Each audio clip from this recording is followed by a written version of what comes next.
person in this world, being in the field of politics, in the field of business, in the field of ministry, or whichever field you can think about, they all didn't get there by chance.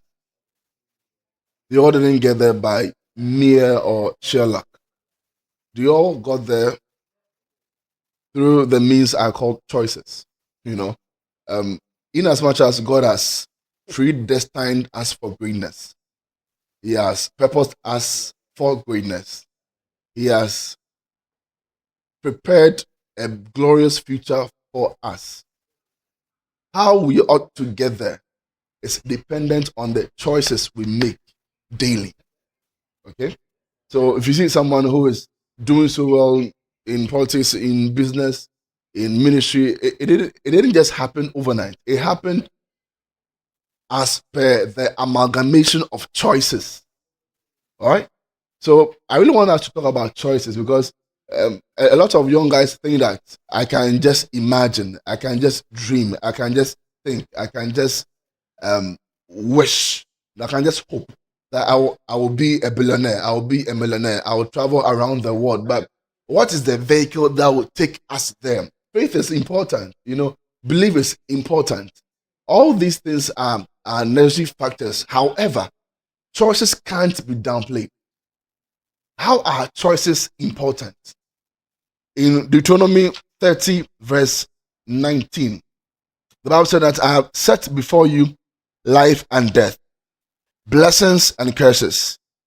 But I just hope and recommend that you choose life so that you and your children may live. I repeat, I have set before you life and death, blessings and curses. Now choose life. I'm not forcing it on you.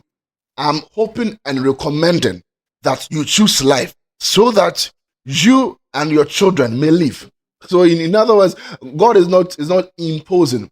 He's not pushing down our throats for us to choose life, for us to choose properly, for us to choose intelligently, for us to choose wisely. He's just recommending that in as much as you are my son, you are born out of me, you have my image imprinted on you, you have the liberty, you have the gift of your will, of your free will to choose life or otherwise. So my question to you right now is, what kind of choices are you making daily which will help you get to your destiny? Are you making haphazard choices, or you're making deliberate, intentional choices to help you grow methodically? And I really want you to understand this, that your destiny is not determined by chance. As I said, it is determined by choice. Your future will reflect the decisions you make daily. So my favorite mentor thus far, Dr. Miles Monroe of blessed memory, he said that success is predictable. Okay? If someone will succeed, you can predict from the choices of the person. If someone will fail, you can also predict by the choices of that person. All right? So success is predictable and failure is also predictable. It is predictable because of the laws and choices that we live by every single day. Now, I have coined out of scripture 6 basic choices I recommend to you that you may live by and that will help you. Number 1 is the decision to make exceptional spiritual progress.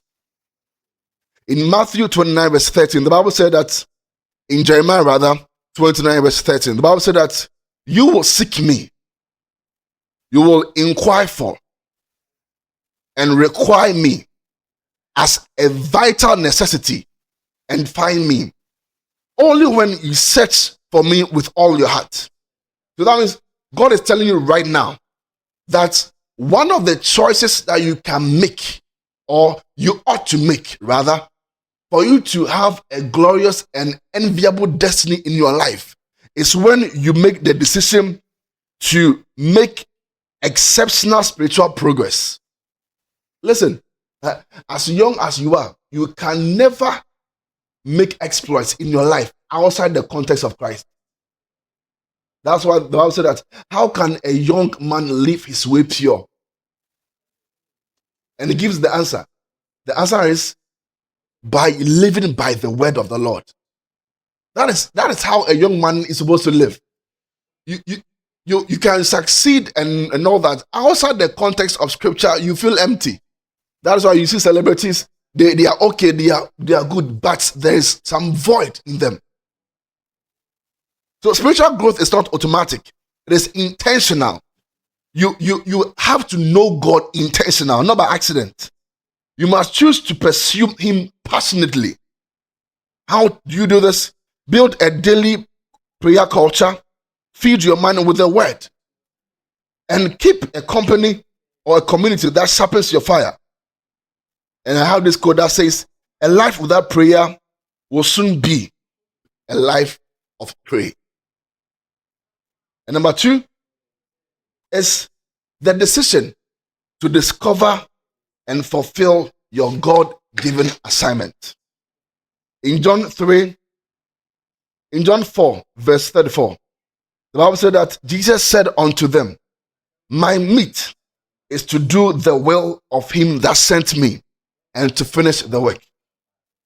My meat is to do the will of him that sent me and to finish his work. That means my passion, my drive, my assignment, my fulfillment in life is when I do the will of my Father, the one who sent me. It's when I fulfill the assignments my Father sent me. And I want to paint this picture to you that life is like a relay marathon. That is to say that everyone is running their leg in the race. So some pass the baton and the others drop it. So in this context, your purpose is the baton. You run and you finish your assignment and you give the baton to the next person to also complete his or her laps. But here's the picture I'm trying to paint. Someone is running the race. Our fathers are running the race in this context. They are running. They have run their race. They are handing the baton to us, the younger generation, but because of our indecisiveness, because of the choices we are making, which is not in synergy with the purpose we are supposed to fulfill, they are leaving their hands hanging and we are just there idle. God, they want to give the baton to us. They have stretched forth their hands, but our hands are down to take the baton. And that's the picture we are seeing right now. In the industry, in politics, in ministry, whatnot. They are there just to give us the baton, but our hands are down. If you don't fulfill your assignment, an entire generation may be delayed. So I'm here doing what I'm supposed to do with TYICC. Someone is supposed to do whatever he or she is meant to do in politics. However, if you don't do your part, it's like trying to fix a puzzle, trying to fix a picture puzzle. If you take a piece out, the entire picture doesn't make sense. You are that piece. Number 3, the decision to be healthy. Listen, in as much as God has given you an assignment, he has given you a purpose, he has given you a vision on the face of this planet Earth. All that will come to pass if you have a healthy body. If you don't eat well, if you don't sleep well, if you don't drink a clean water, very soon you may fall sick. You might even be diagnosed, God forbid, with a disease which might take some time to even cure, or possibly it might not even be curable. God forbid. But if you take time to take care of your body, God's assignment will be fulfilled on the face of the earth. So the Bible says in 3 John 1, verse 2, the Bible says that, beloved, I wish above all things that you may prosper and be in good health.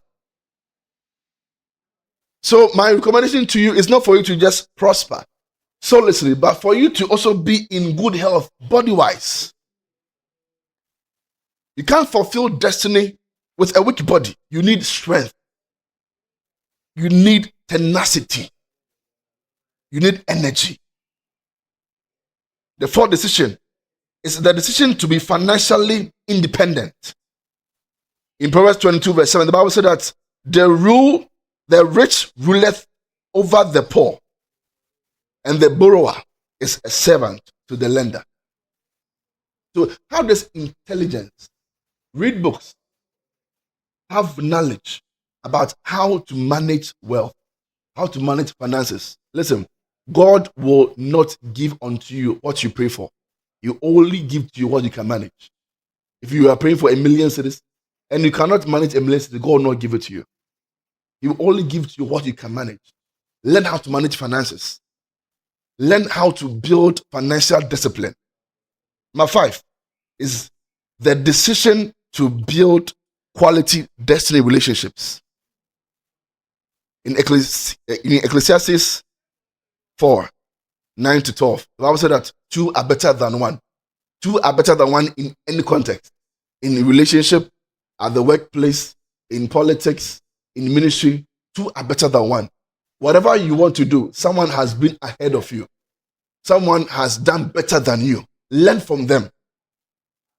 Build general relationships. We all have that. We have acquaintances. We have colleagues. We have classmates. They are general relationships. We have seasonal relationships. That is meant for a period or for a purpose. So we don't force permanence on them. And we have destiny and covenant relationships. These are divine helpers. People who are meant to help us fulfill our purpose on the face of the earth. So make these quality destiny relationships.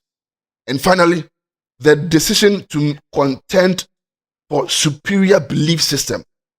In Romans 12 verse 2, the Bible said that be ye transformed by the renewing of your mind. If you have been in the world for about 20 years and you are now in Christ, you need to be renewed afresh. You have to contend for superior belief system. A belief system that will override the old one you were in. An old motive or idea which you believe that you amounted to nothing. You are worth nothing but to be on hard drugs or things like that.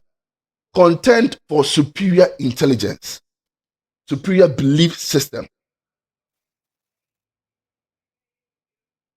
And these are the 6 decisions I believe will change your life as a young person. And it isn't something that will just change your life for a while, but it will change your life for the better. But I want to say to you some few words I've written here. That every major turn around in your life begins with a decision. The choice to pray, the choice to grow, the choice to stay pure, the choice to even stand out. Heaven is watching the decisions you are making today because they are shaping the destiny you will live tomorrow. In Joshua 24 verse 15, choose this day whom you will serve.